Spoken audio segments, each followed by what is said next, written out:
You may find yourself currently weighed down by a leaden weariness, a fatigue that seems to seep into the very marrow of your bones. But I tell you with the utmost certainty, do not mistake this exhaustion for the end of your tether. It is, in truth, the stirring of a grand awakening. When a man finds the light of his ambition flickering, when the desire to press onward seems to vanish like mist over the Monongahela, it is never a testament to his weakness. Rather, it is the signal that he stands trembling at the threshold of a new existence, a life governed not by the whims of chance, but by the ironclad law of a definite chief aim. You are at the doorway of the spirit, a realm where the mind masters the material, and you have simply not yet learned the step required to cross the lintel. Reflect, if you will, upon the myriad battles you have already waged within the silent coliseum of your own mind. Think of those long, solitary hours when the world was shrouded in slumber, yet you remained at your task, fueled by a resolve that no eye but your own could witness. There were moments when your soul whispered that surrender would be a gentle pillow, that to let the structures of your labor collapse would bring a much-needed peace, and yet you did not break. That resilience, that dogged persistence in the face of silence and solitude is the very crucible in which character is forged. Character is not a garment one puts on for the public square. It is the steel beam of the soul. It does not vanish when disappointment casts its shadow. It merely waits, dormant and powerful, for the spark of a new, firm decision to set it ablaze once more. What you perceive as a loss of desire is frequently nothing more than your higher nature refusing to tread a path that is beneath its dignity. The soul is a burgeoning thing. It demands a stature that matches its growth. You are not resisting the flow of life. You are resisting a diminished version of yourself that no longer fits the expanding reaches of your potential. This fatigue you feel is not the white flag of surrender. It is the labor pains of transformation. It is the demand of your destiny for more space to breathe.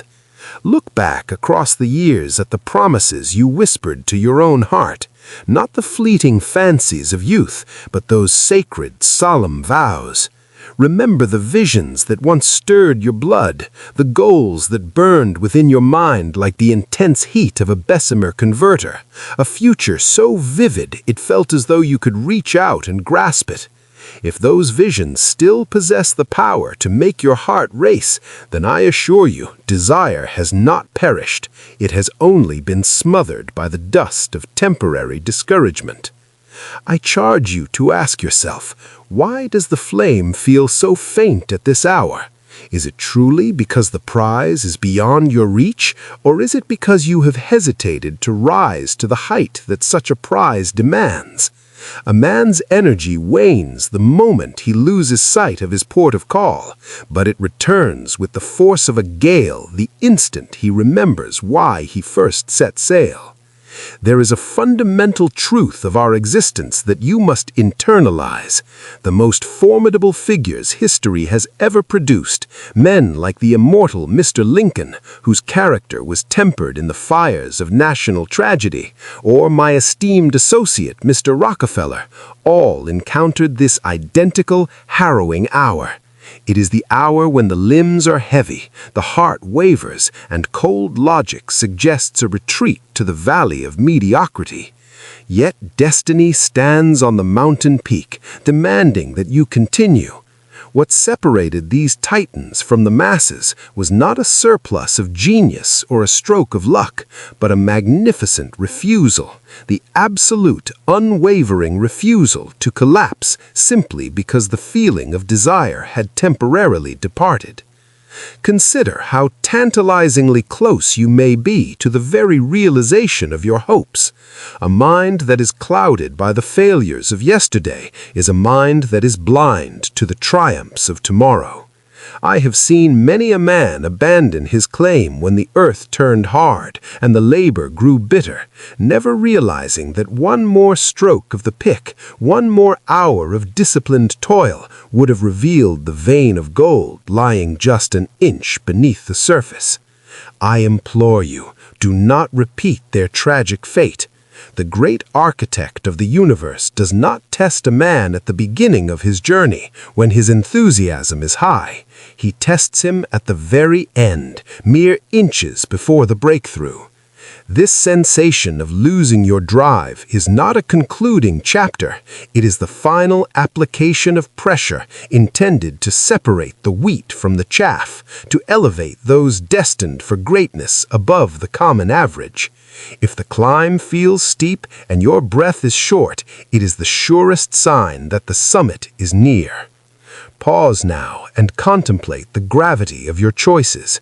Consider the consequences of yielding, not only for your own station in life, but for the vast numbers who silently depend upon your ascent. Think of your family, present and future. Think of the men and women who look to your example as a beacon of what is possible through industry and integrity. If you succumb to this momentary darkness, you do not merely lose your place in the race, you forfeit the man you were meant to become, the man who was waiting to greet you at the finish line. Contrast this with the glory of refusal. Imagine the power of choosing persistence when every fiber of your being cries out for rest. You will discover a profound secret. Desire returns tenfold the moment you prove you can act with discipline in its absence. This is the pivot upon which every extraordinary life turns. In this moment, you do not require the fleeting emotionalism of motivation. You require the steady inner command of direction. You need the sovereign voice of the will that declares, "I shall not yield." Desire is the flame, to be sure, but a firm decision is the flint that strikes the spark to reignite it. Once that decree is issued from the throne of your mind, desire will follow in its wake, courage will return to your breast, and strength will surge from hidden reservoirs you never knew you possessed. You are not at the end of your story. You are at the threshold of your legacy. And thresholds always feel like breaking points to those who do not understand the necessity of the struggle. What feels like the collapse of your will is merely the shattering of the limitations that once bound you.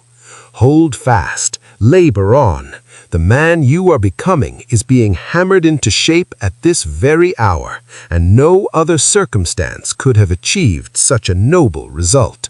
There comes an hour in every man's life when the flame that once drove him forward grows faint. Not because his strength has vanished, but because his spirit is pressing against an inner boundary that no longer fits the stature of his growth. What feels like failure is often merely expansion demanding a larger field in which to move. A man does not lose desire because he is weak. He loses desire because the life he has tolerated no longer satisfies the deeper nature within him. The spirit becomes restless when confined to a purpose too small, and this restlessness expresses itself as fatigue, discouragement, and the strange heaviness that settles upon the mind before a great transformation begins. Most men misinterpret this inner pressure. They believe they are falling behind when they are actually outgrowing the limits that once held them. They confuse emotional exhaustion with true depletion, forgetting that a man can be weary in his heart while his strength remains untouched. The body bends only after the spirit yields, and it is the spirit that is calling for renewal. Now there is a silence that comes over a man in such times, a silence not of death, but of preparation.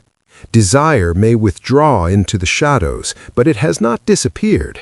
It is merely retreated to make room for a greater force that wishes to emerge. You are not standing at the end, you are standing at the threshold, and thresholds always feel heavier than ordinary moments. Many men have walked this path before you. Consider the struggles of the great captains of industry and the leaders of men. Mr. Lincoln endured months when desire deserted him completely, when his spirit felt broken beneath the weight of failure and loss. Yet from that very silence came the strength that later shaped a nation. Henry Ford knew long stretches of discouragement when his plans failed and his funds dwindled. Yet he pressed forward because something silent within him refused to collapse. I myself have faced seasons when desire dimmed under the hardship of early labor and the immense responsibilities of the steel trade. But I learned that desire is not the source of persistence, purpose is. Discouragement is cunning. It disguises itself as reason, offering arguments that seem sound. Slow down, step back, turn away. But these arguments are the language of fear, not truth. When a man seeks growth, discouragement always arrives to test his seriousness. It whispers not because he is incapable, but because he is close to crossing into a life the timid part of him does not yet understand. This moment is not a wall, it is a doorway. The weight you feel is not the weight of failure, but the weight of doors preparing to open. A man must learn to recognize the difference between the end of desire and the pause before rebirth. When desire goes silent, the man must become still enough to hear the quieter voice beneath it, the voice of the deeper self calling him upward. Others may not understand this hour, but they will feel its impact. For when a man continues despite emptiness, those who watch him sense a rare strength. They may not speak it, but they see the steadiness in his bearing, the dignity in his endurance, the quiet confidence in his refusal to yield. People instinctively admire the man who acts with resolve, even when enthusiasm has departed. There is strength hidden within the simple act of one more hour. The man who gives one more hour when his desire is gone gains an advantage over those who quit at the first sign of fatigue. Nature reserves her greater rewards for the man who endures past the ordinary limit. Endurance reveals character more than desire ever could. Desire begins the journey, but endurance completes it. A man must learn to speak to himself when desire grows silent.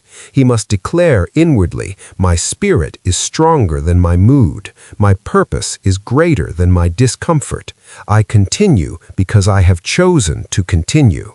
Such affirmations are not mere words, they are commands issued to the subconscious, which responds not to emotion, but to firm instruction. You must understand that losing the desire to continue is not a verdict, it is a message. It is the mind saying, "I can no longer remain the man I have been." It is the spirit saying, "I require a higher direction."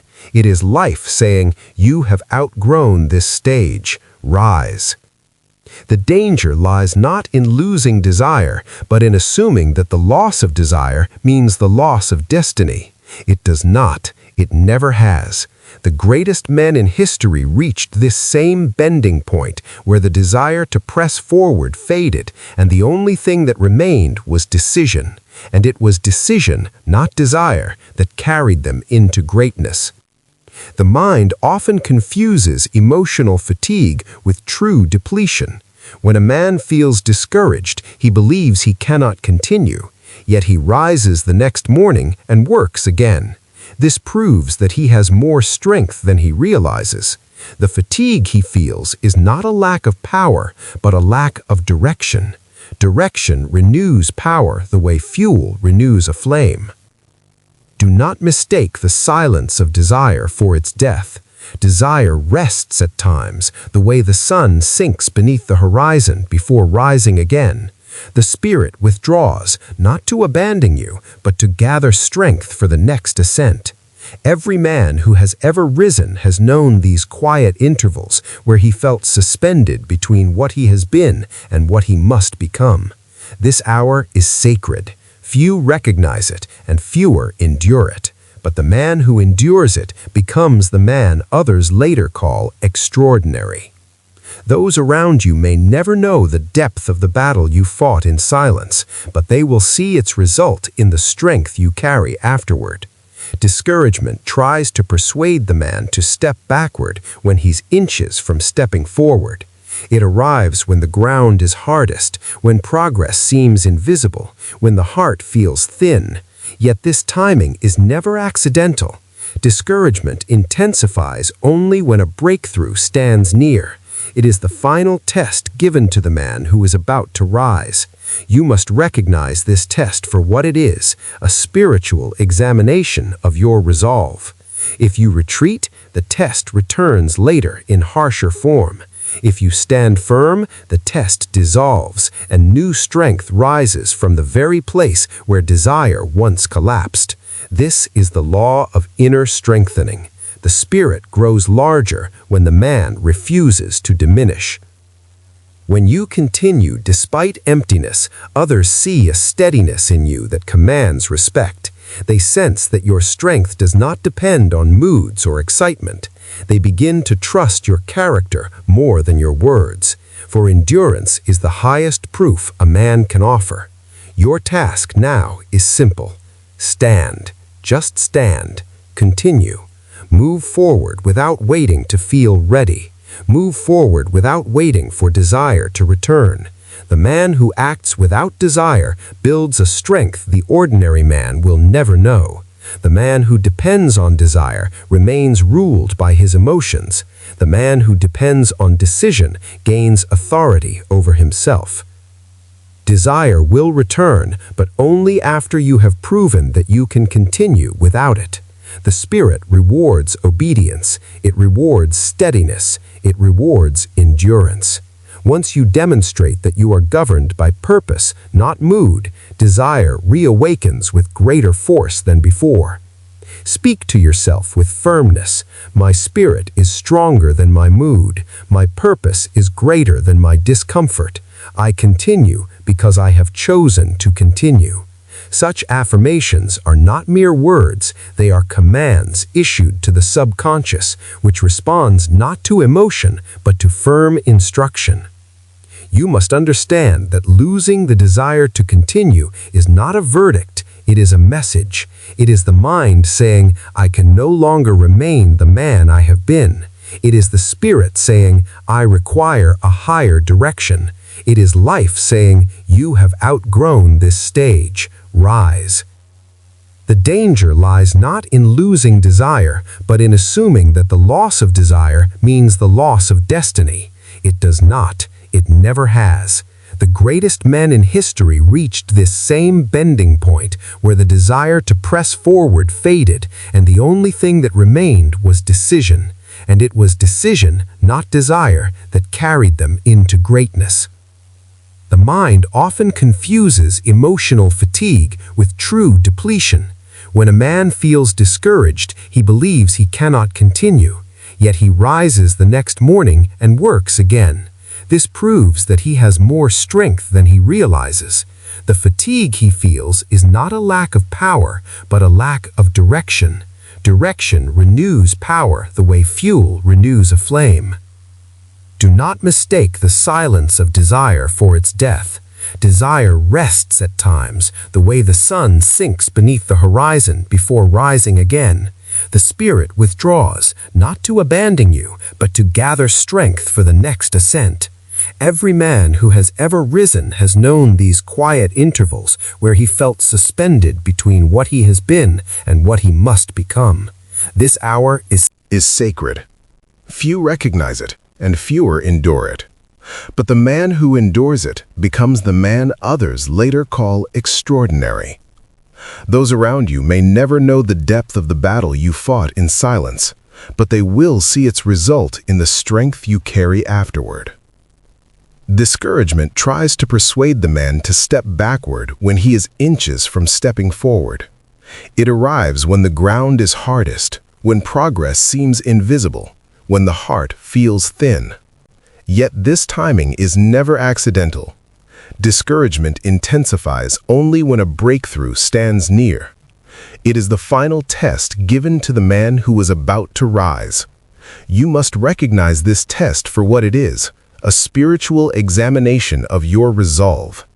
If you retreat, the test returns later in harsher form. If you stand firm, the test dissolves and new strength rises from the very place where desire once collapsed. This is the law of inner strengthening. The spirit grows larger when the man refuses to diminish. When you continue despite emptiness, others see a steadiness in you that commands respect. They sense that your strength does not depend on moods or excitement. They begin to trust your character more than your words. For endurance is the highest proof a man can offer. Your task now is simple. Stand. Just stand. Continue. Move forward without waiting to feel ready. Move forward without waiting for desire to return.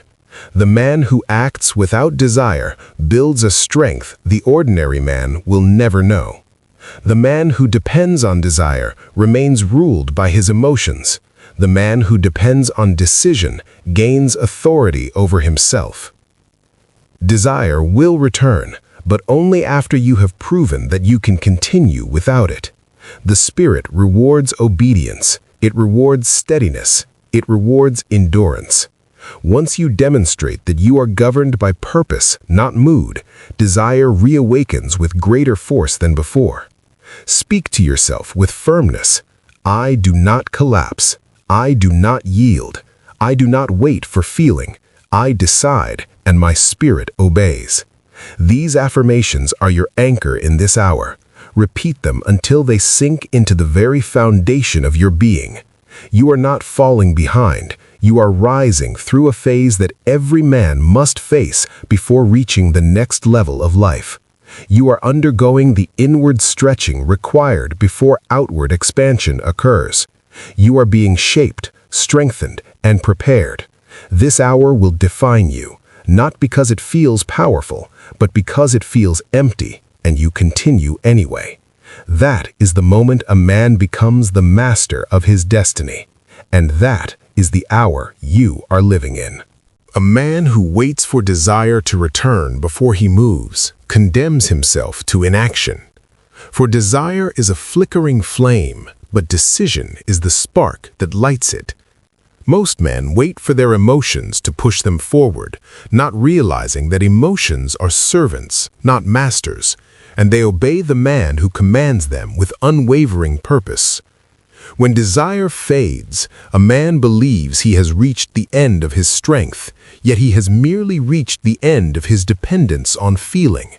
This is the point at which a man must learn the law of inner ignition, the principle that the will can summon power without waiting for emotion. The mind responds to command more powerfully than to mood, and when the will issues a decree, the subconscious begins to gather its forces in obedience.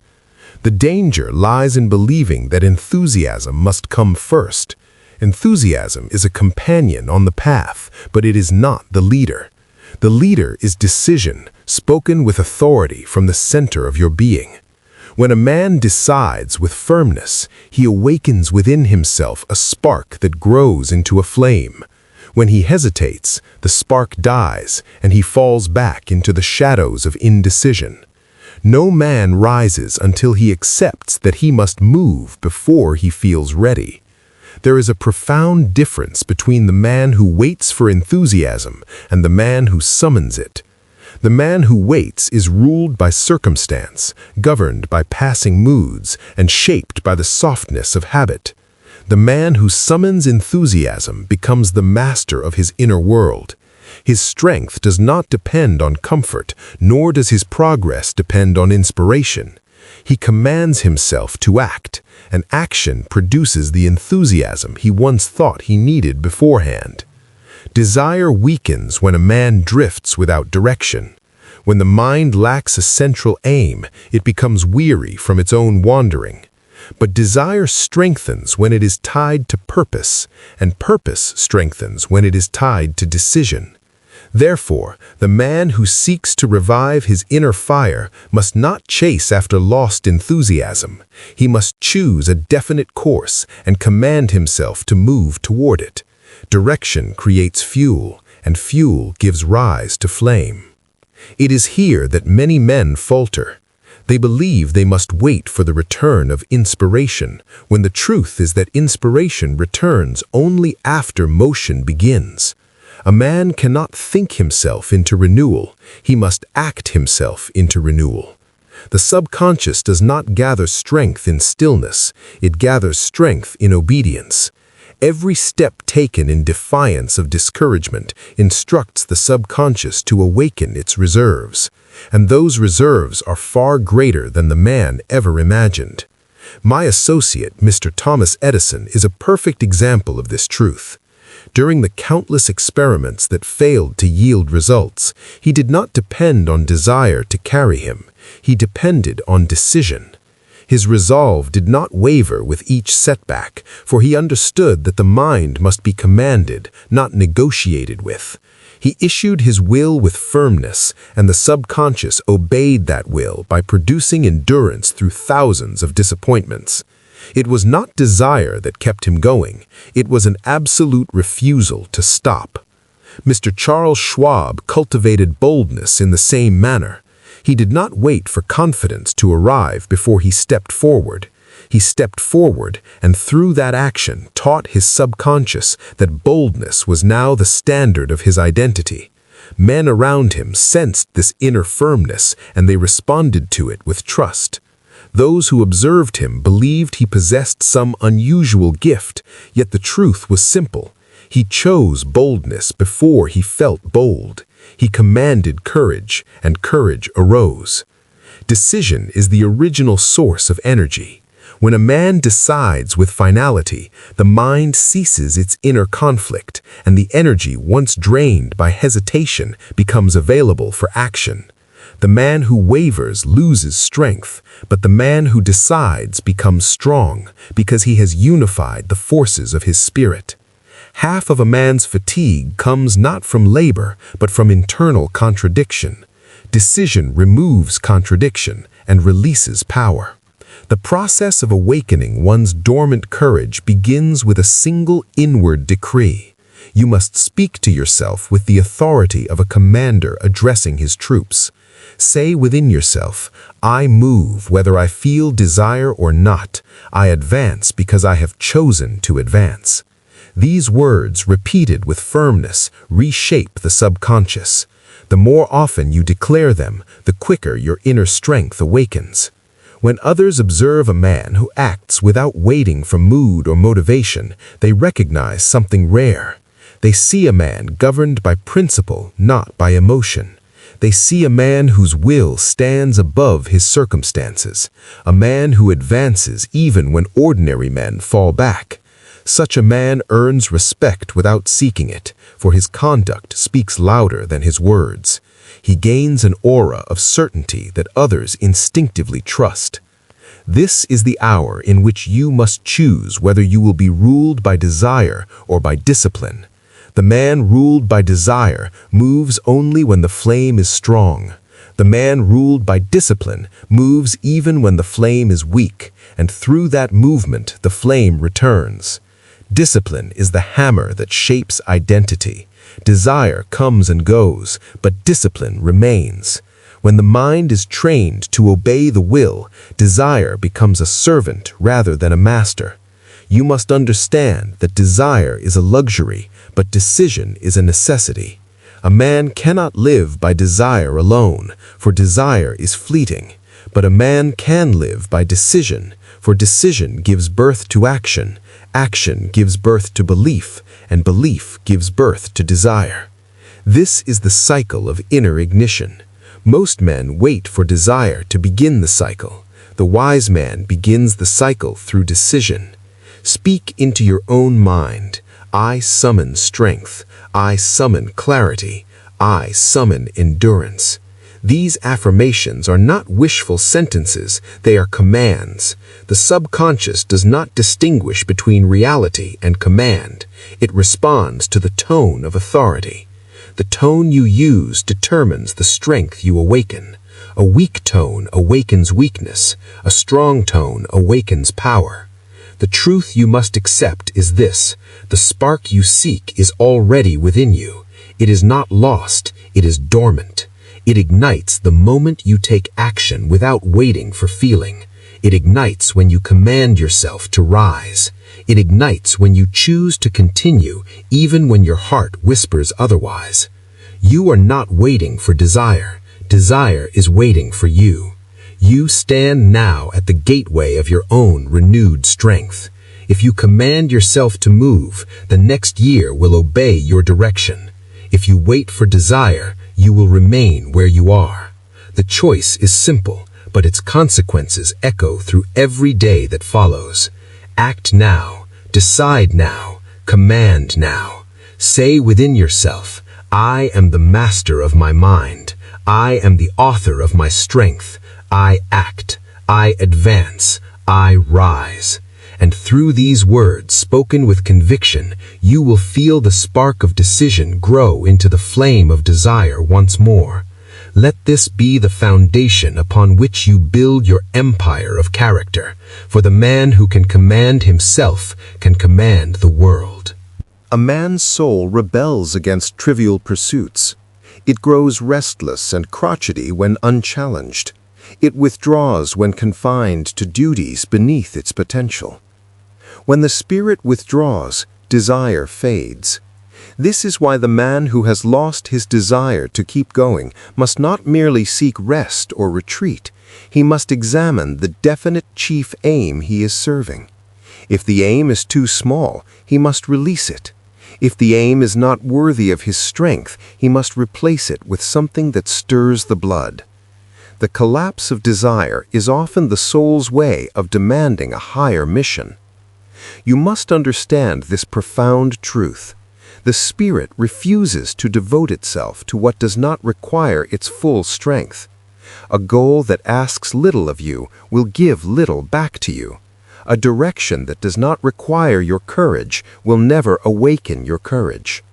If you are serving an aim that does not stir your imagination, sharpen your will, or call forth your deeper powers, then your desire will decline, not because you are unworthy, but because your aim is. This is why men of great achievement always chose aims that were larger than their own physical lives.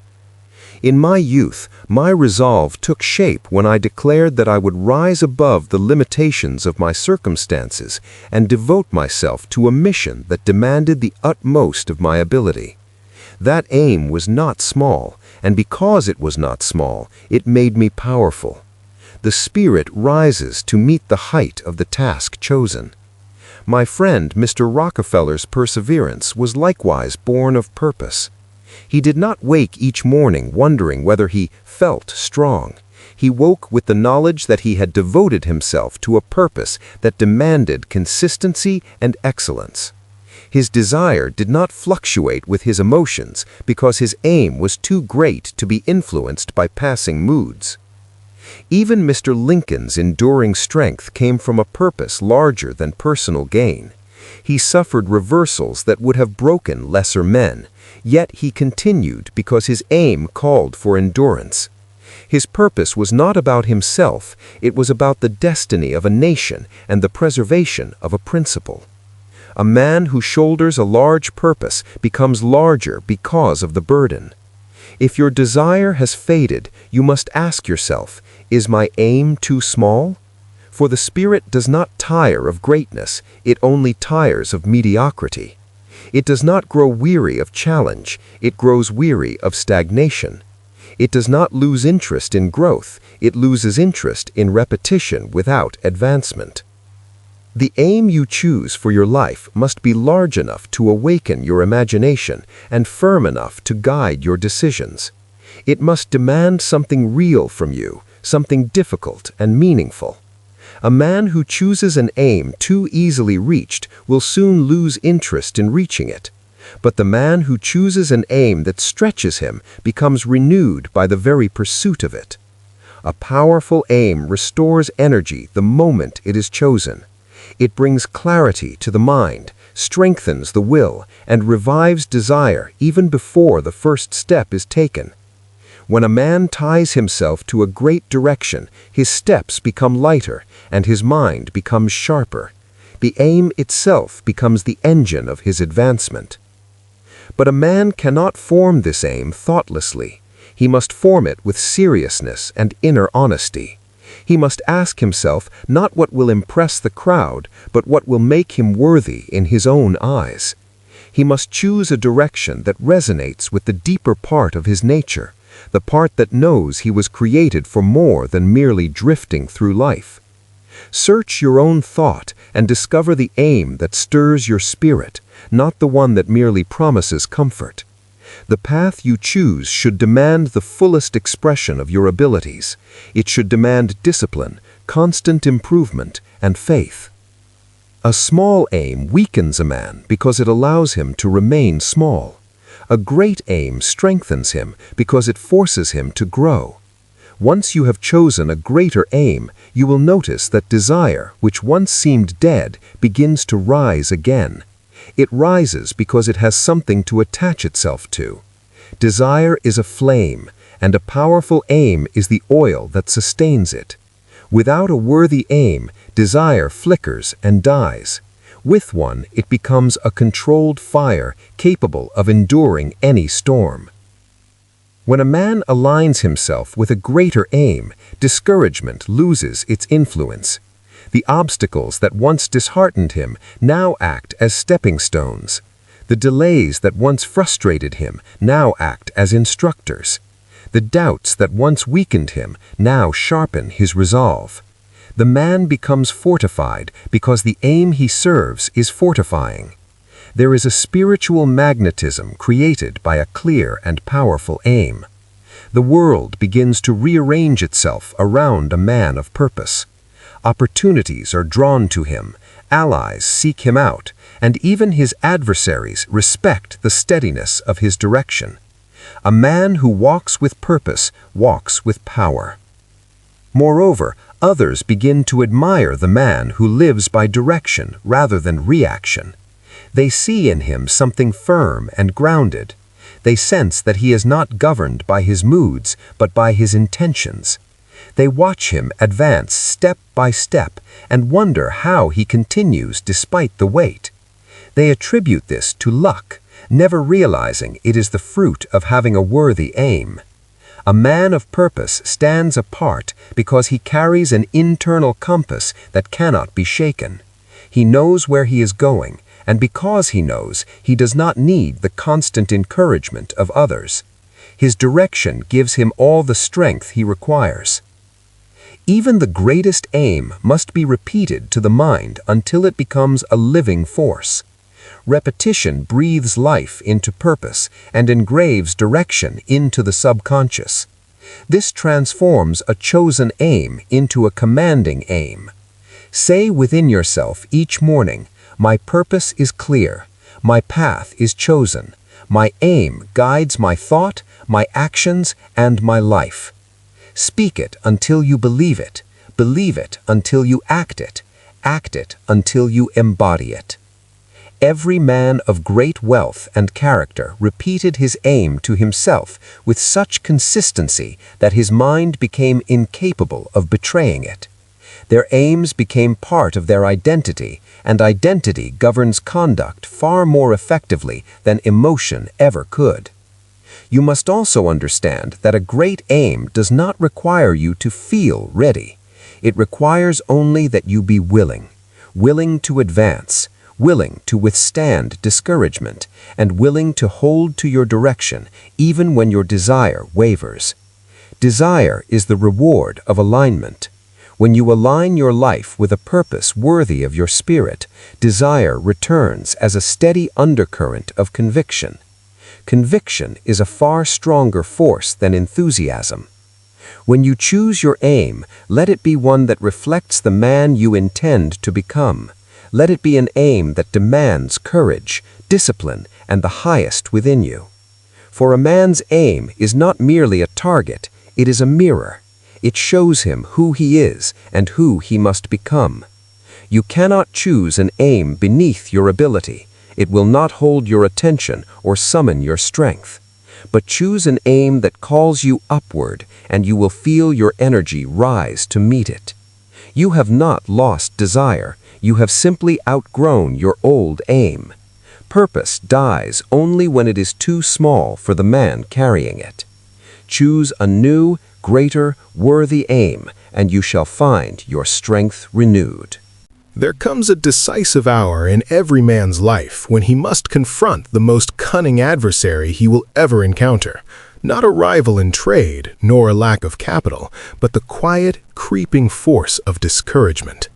This enemy does not strike with the noise of a falling market. It moves in the shadows of the mind, slipping into a man's thoughts when he is weary and whispering its poison with the deceptive tone of reason.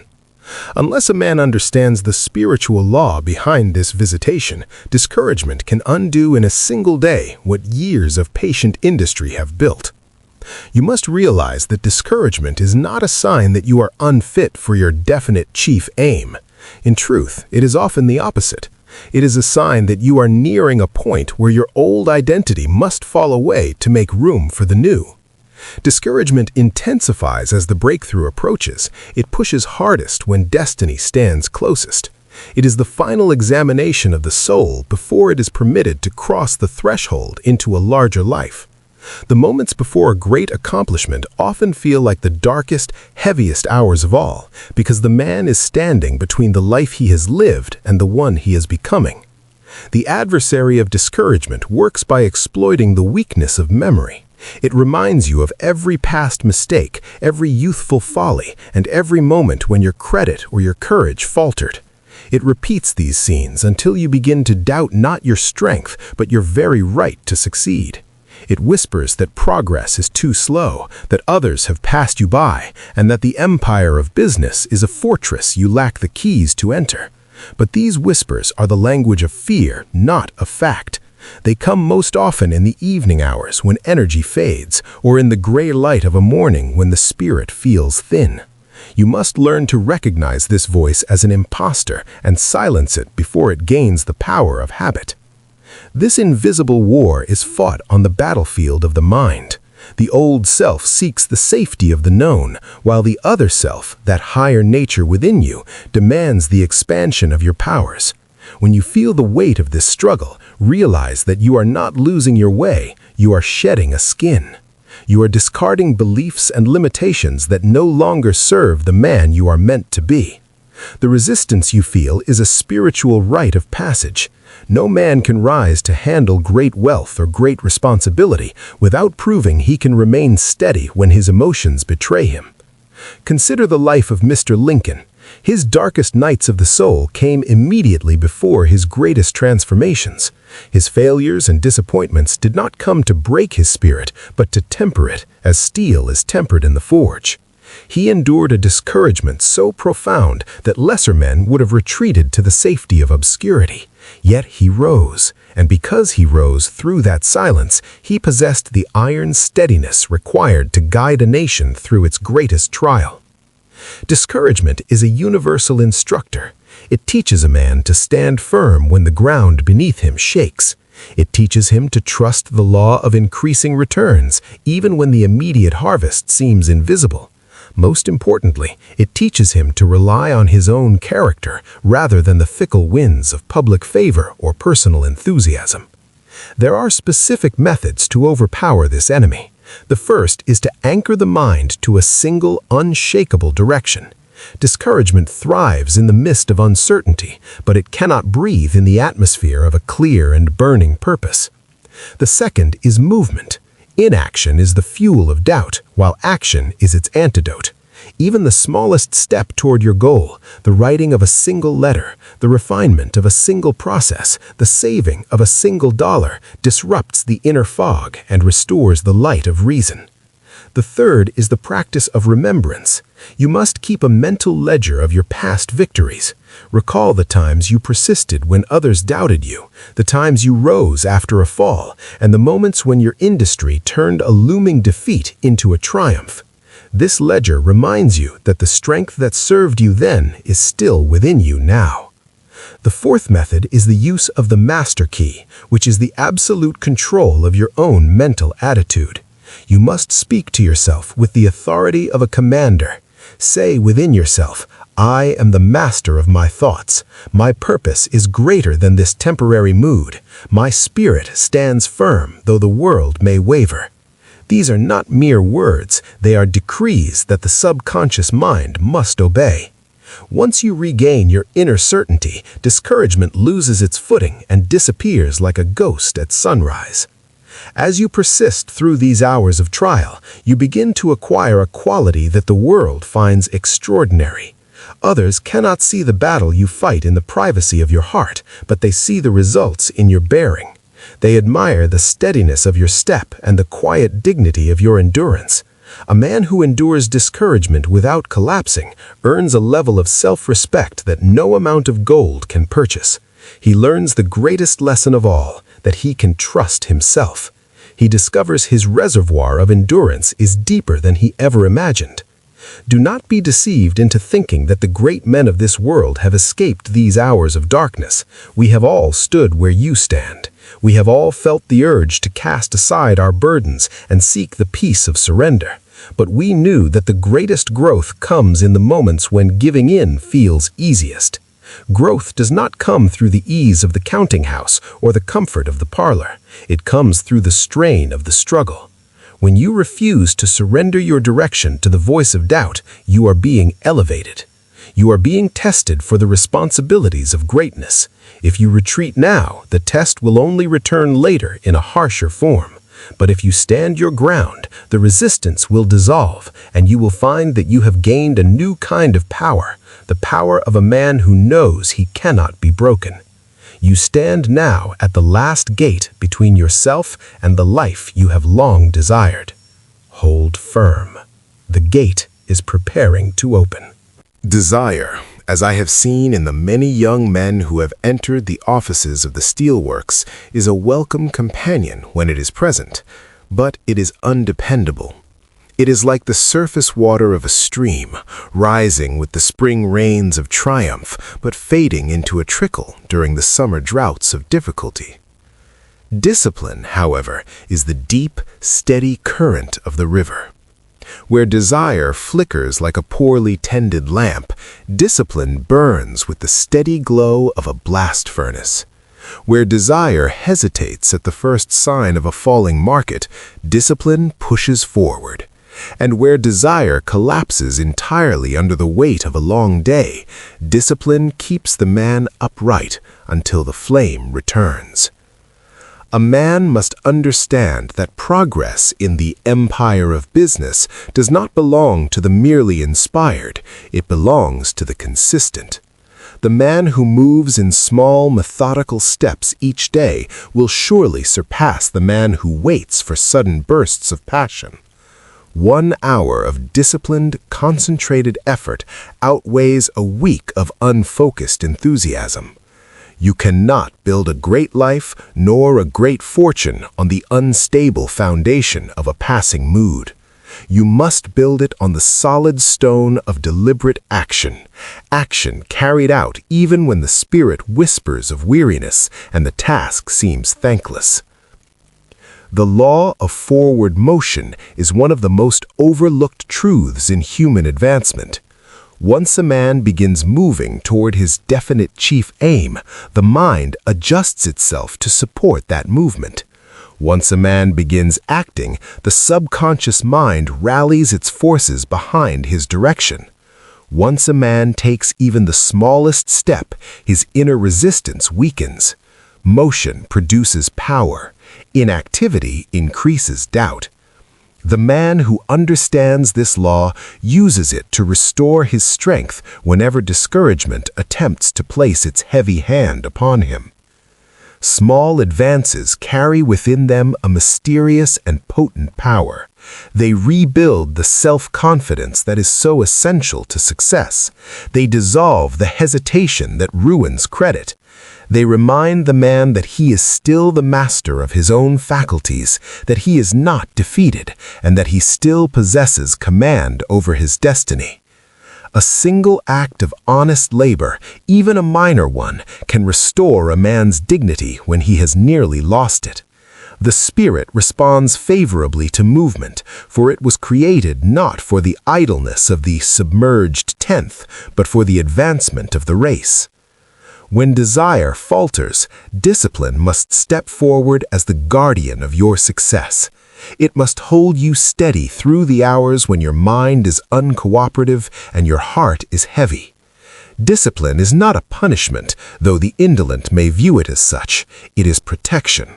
It shields you from the influence of temporary discouragement and keeps you aligned with your purpose when emotion would push you toward the exit. It constructs within you a strength far greater than any you ever possessed during moments of easy excitement.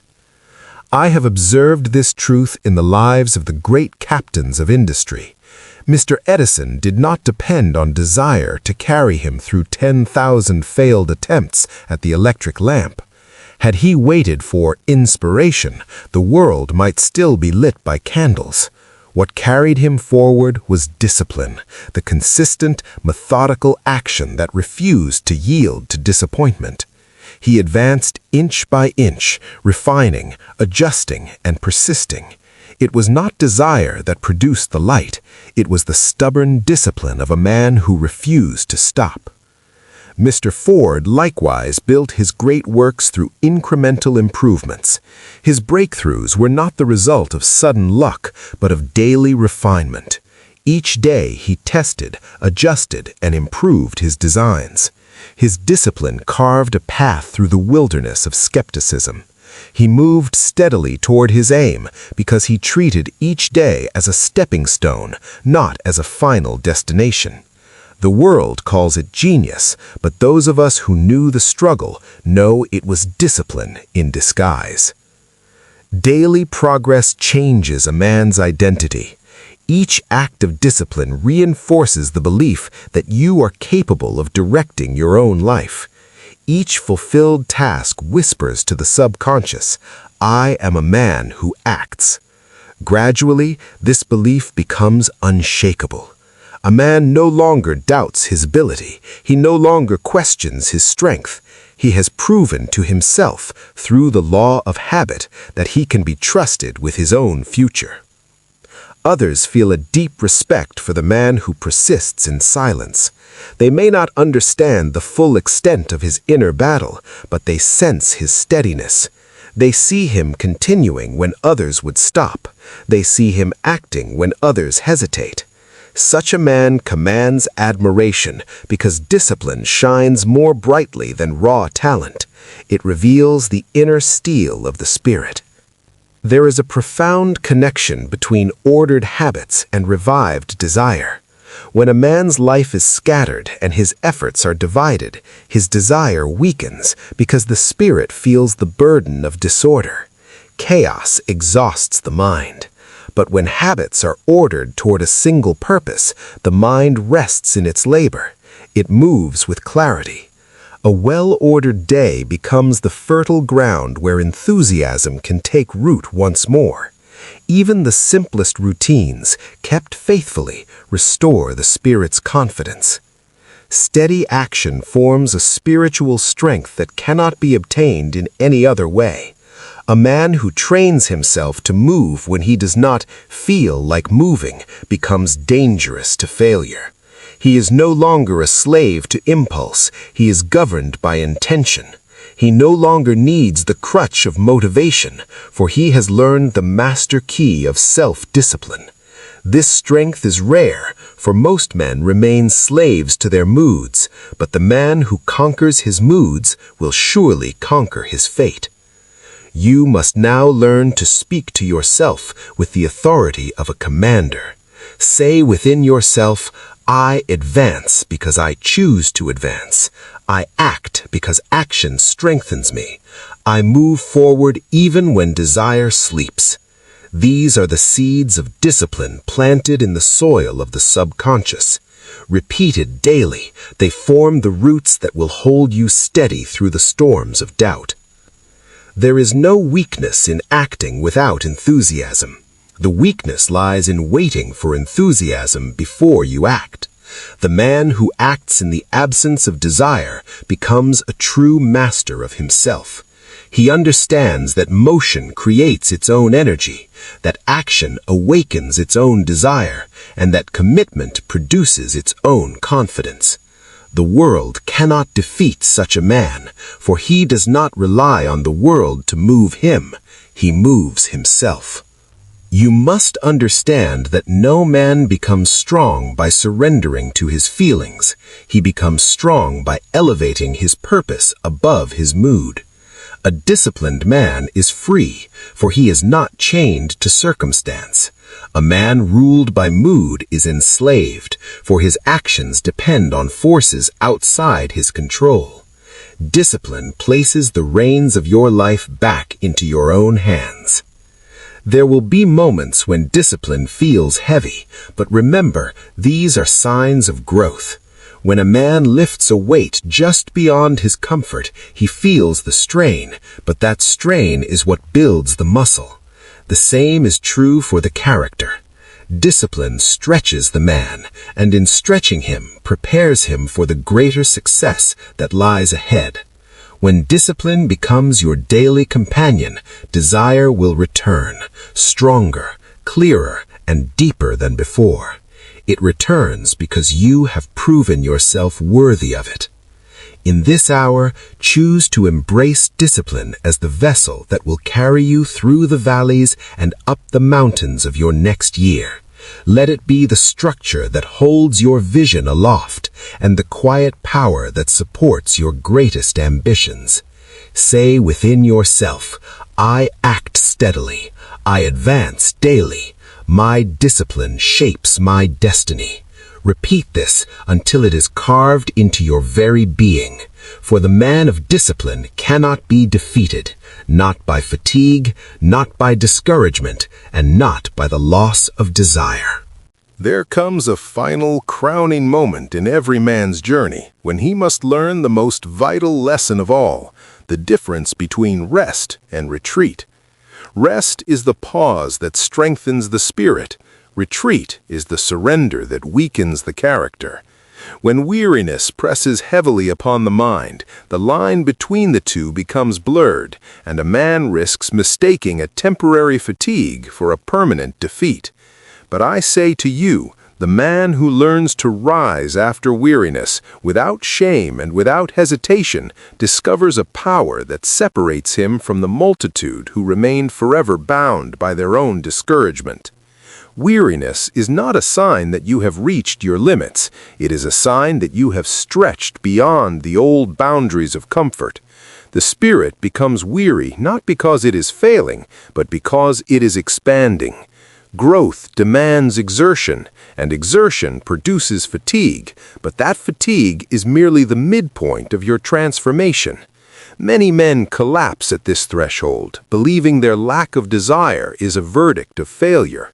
They do not understand that nature often withdraws the feeling of enthusiasm to force a man to develop a higher grade of power, the power to rise by decision alone. A man who can rise only when he feels strong will never rise far, but the man who rises when he feels weak, who advances when he feels uncertain, discovers the master key that unlocks the deep reserves of the soul. Renewal is not a passive occurrence, it is a conscious act. It begins the moment you command your subconscious with the words, I will rise, I will continue. The mind responds to such an order more rapidly than it responds to any emotion. A tired man who issues a firm decree awakens more power than a rested man who hesitates. Consider the great captains of industry, whose names are woven into the tapestry of achievement. My friend Mr. Edison faced weariness 10,000 times. His experiments exhausted his body and drained his purse, yet every time weariness struck, he rose with the stubborn discipline of a man who refused to stop. Mr. Lincoln, too, knew seasons when his heart felt broken and his mind stretched beyond human endurance. Yet he rose, and his refusal to surrender became the very measure of his leadership. Now, my friends, I put a question to you. Will you be the master of your mind or its slave? Will you let a temporary cloud of discouragement hide the empire of business that waits for your command? The world has no use for the drifter, but it bows before the man of definite purpose who continues after others have fainted. Your weariness is not your end, it is your forge. It is carving depth into your character and preparing you for the responsibilities of great wealth and influence. Therefore, I call upon you to act. Do not wait for the feeling of desire to return, for it is waiting for you to move first. Stand up inwardly this very moment. Shake off the dust of doubt and the lethargy of retreat. If you have been resting, let that rest now serve as the fuel for your next advance. Declare to yourself with the authority of a commander, my weariness is temporary, my direction is permanent. I rise because my purpose requires it. Go forth from this hour with a new step. Re-examine your great aim, refine your habits, and commit yourself to the law of persistence.